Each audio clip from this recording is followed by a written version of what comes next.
লিচুর গ্রাম হিসেবে পরিচিতি আছে কিশোরগঞ্জের পাকুন্দিয়া উপজেলার মঙ্গলবাড়িয়ার। স্বাদ আর মানে এখানকার লিচু দেশের গণ্ডি পেরিয়ে রফতানি হচ্ছে বিদেশেও।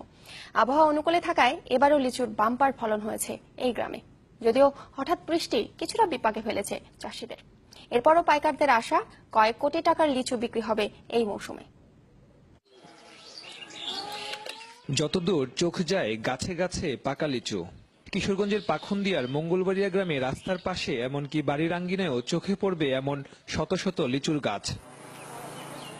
খেতে সুস্বাদু, তাই মঙ্গলবাড়িয়া লিচুর খ্যাতি দেশ জুড়ে। প্রতিদিন দেশের বিভিন্ন জায়গা থেকে মধু মাসের এই ফল কিনতে আসেন ক্রেতারা। মিষ্টি এবং সব দিক দিয়ে ভালো বিদায় বিভিন্ন এলাকা থেকে এই লিচুটা আমাদেরকে এখানে নিতে আসে। মঙ্গলবারের লিচু আসলে অনেক সুস্বাদু, অনেক ভালো, খেতে অনেক ভালো, এই জন্য মঙ্গলবারের লিচু আমরা কিনতে আসি। চাষিরা বলছেন মৌসুমের শুরুতে ভালো আবহাওয়া আর নিবিড় পরিচর্যায় লিচুর ভাম্পার ফলন হলেও হঠাৎ বৃষ্টিতে কিছুটা ক্ষতি হয়েছে। এরপরও চাহিদা থাকায় বেশি লাভ হবে বলে মনে করছেন তারা। পাইকাররা জানান এখন শপতি লিচু বিক্রি হচ্ছে 400 থেকে 500 টাকায়।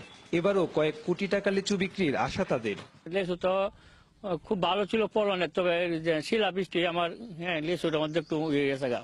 তবে আশা করি যে 8 লাখ টাকাতে 10 লাখ টাকা পর্যন্ত বিক্রি হবে আমার। কৃষি অফিসের তথ্য মতে কিশোরগঞ্জের মঙ্গলবাড়িয়া গ্রামে লিচুর গাছ রয়েছে 5000-এরও বেশি। সুলতান মাহমুদ কনিক, চ্যানেল 24, কিশোরগঞ্জ।